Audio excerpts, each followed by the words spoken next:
So continuing on, part 2.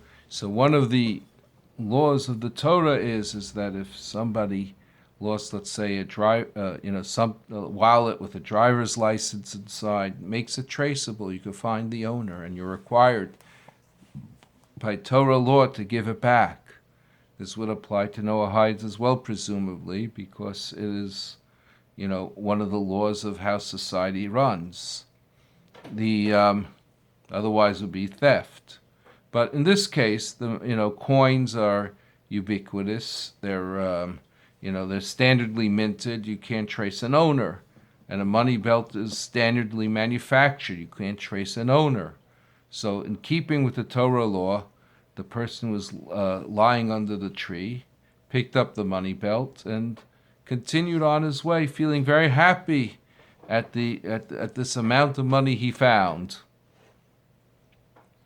Meanwhile, after he leaves the scene, a third person enters the clearing from the area, from the forested area, and he too decides he's taking a nap under the tree. He's the third person, and he's sleeping and sleeping and sleeping, and it's delightful and wonderful.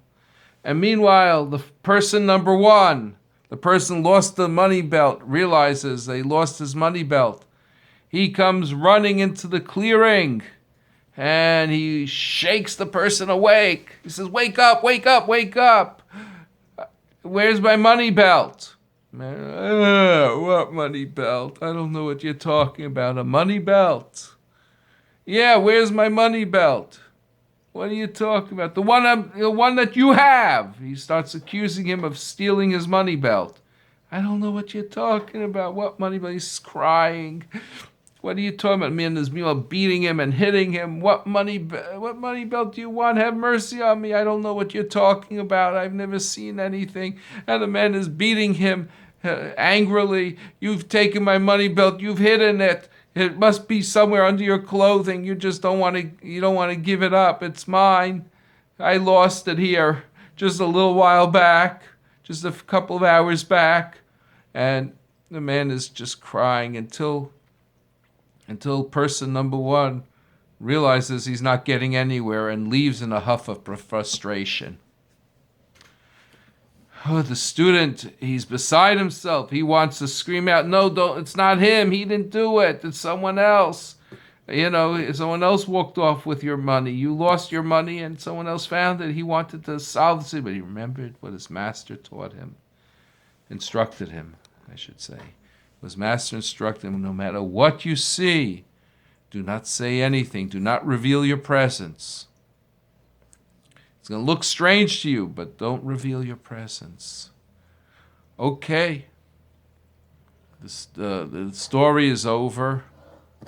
The man comes back. The student comes back to the holy Baal Shem Tov, his master, and spiritual master, and says, "Rebbe, please explain to me what happened here." He says, "I'll tell you what happened here. In a past life,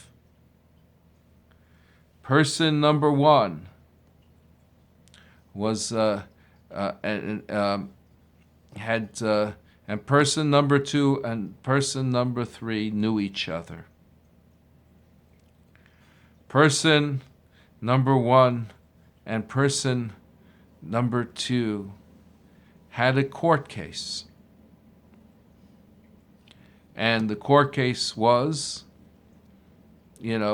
looking like it was in favor of person number two. What happened? Person number one was nervous he'd lose the case, so he bribed the judge.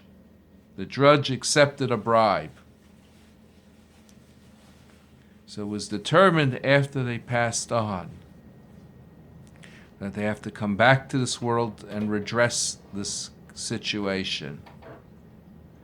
So person number one, who you saw who lost the money, he was the one who judged bribed the judge. Person number two who found the money was the person who unlawfully lost his money because of the bribe. He was the other litigant in the case, and he unlawfully lost his money because of the bribe. And person number 3, who got beaten up, he was the judge. In this lifetime, he got beaten up for accepting a bribe. And all this applies to Noahides as well. You know, it's forbidden for, in a fair system of justice, it's forbidden for a Noahide to accept bribery. It is forbidden it clouds the judgment of the judges. And it's forbidden for one person to unlawfully and unjustly gain at the expense of another person.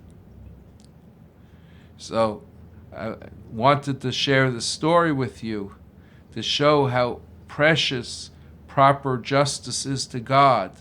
They'll even send 3 people back in another lifetime in order to redress an injustice. And with that, I wish you a Shavua Tov Varach again. Happy week. Shalom, shalom, shanti. Okay. Take care.